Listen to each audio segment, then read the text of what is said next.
ब्रह्मा दीपं ज्योति सनातनः दीपं सकलमोघं दीपज्योति नमोस्तुते असोमा सद्गमया तमसोमा ज्योतिर्गमया वृतोमा ऐसी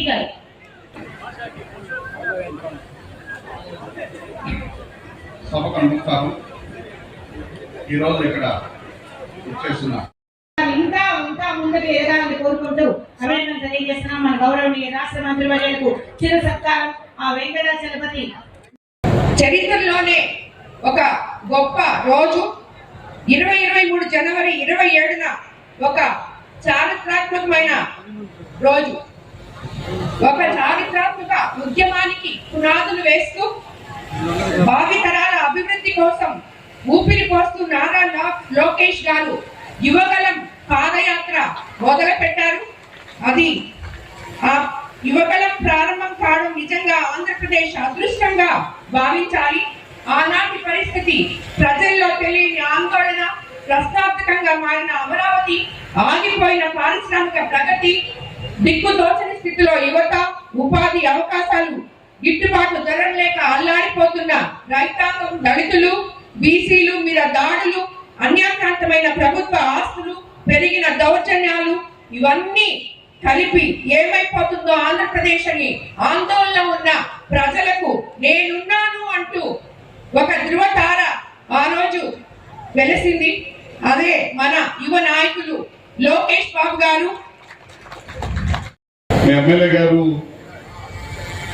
దగ్గర నుండి వచ్చి మా ప్రాంతంలో 2 సబ్స్టేషన్స్ కావాలి, వీటి వల్ల రైతాంగం ఇబ్బంది పడుతున్నారని చెప్పి దగ్గర నుండి వచ్చి శాంక్షన్ చేయించుకొని వాళ్ళ ప్రారంభించుకోవడం జరిగింది. ఇవాళ ఇక్కడ సబ్స్టేషన్ రావడానికి కారణం ముఖ్యంగా మీ ఎమ్మెల్యే గారు పట్టుబట్టి చేయించుకున్నారు. ఇది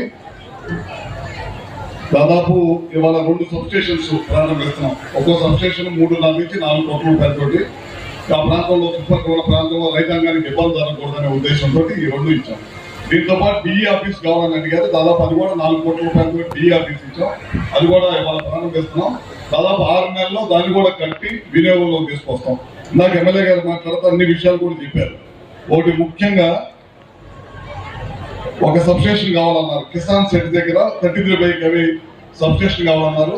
తొందరలోనే శాంక్షన్ చేయించి మీ ప్రాంతానికి అది కూడా ఇస్తామని చెప్పి కూడా సభాముఖంగా మీకు తెలియజేస్తున్నాం. అట్లానే గతంలో కూడా 2-3 సార్లు ఫోన్ చేసి మాట్లాడారు. 132 సబ్స్టేషన్ కావాలి. ఇక్కడ ఆక్వాకల్చర్ ఉంది, రైతాంగం ఎక్కువ మంది ఉన్నారు. ఇక్కడ లో వోల్టేజ్ లేకుండా ఉండాలంటే 132 కావాలి. స్థలం కూడా రెడీగా ఉందని చెప్పారు. ఇవాళ ఈ మీటింగ్ అయిపోగానే నేను డిపార్ట్మెంట్తో మీటింగ్ పెట్టుకొని ఎంతవరకు ఫీజిబిలిటీ ఉందో తెప్పించుకొని తప్పకుండా రాబోయే రోజుల్లో మీ ఎమ్మెల్యే గారు అన్ని కార్యక్రమాలన్నీ కూడా తప్పకుండా చేస్తామని చెప్పి కూడా సభాముఖంగా తెలియజేస్తున్నాం. ప్రతిరోజు కూడా అసెంబ్లీలో మాట్లాడే వ్యక్తి ఎవరైనా ఉన్నారంటే అది ప్రశాంత్ రెడ్డి గారు అని మాత్రమే చెప్పగలుగుతాం.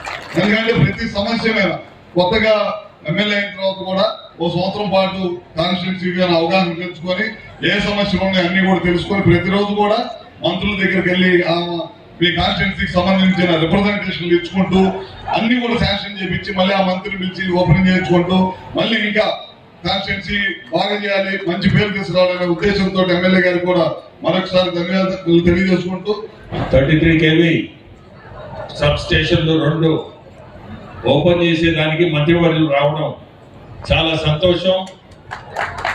ఒకటి చెప్పాలంటే 5 సార్లు ఎమ్మెల్యేగా ఉన్న వ్యక్తి మన ముఖ్యమంత్రులకి ఎంత నమ్మకం ఉంటే ఈ విద్యుత్ శాఖ మన మంత్రివర్యులకు ఇవ్వడం చాలా గొప్ప విషయం. ఎందుకంటే ఎవరు కూడా విద్యుత్ అనేది మీ అందరికీ తెలుసు ఎంత అవసరమో, ప్రతి ఒక్కరికి, ప్రతి ఇంటికి, ప్రతి రైతుకి. అటువంటి శాఖని ఇచ్చారంటే ఈ మనిషి ఎంత గొప్ప మనిషి అయితే ఆ శాఖని ఈరోజు మన ముఖ్యమంత్రులు నమ్మి ఇచ్చినారు. అటువంటి మంత్రి మన దగ్గరికి రావడం చాలా సంతోషం. సబ్ స్టేషన్లు ఇచ్చారు. 132 kV కూడా ఇప్పుడే మేడం అడిగినట్టు దాన్ని కూడా ఇప్పుడు మీటింగ్ పెట్టి దాన్ని కూడా స్టడీ చేసి దాన్ని ముందు తీసుకుపోయేదానికి చూస్తారు. అంటే మీ కోవూరు కాన్స్టిట్యున్సీలో నేను చెప్పాల్సింది కూడా పెద్ద అవసరం లేదు. ఎందుకంటే మీ ఎమ్మెల్యే గారు ప్రశాంతి గారు మీలోనే ఉంటది. ఎప్పుడు కూడా సమస్యలున్నా ఏమున్నా ముందు మీ సమస్యలు ముఖ్యం, ఆ తర్వాతనే ఇల్లు నేను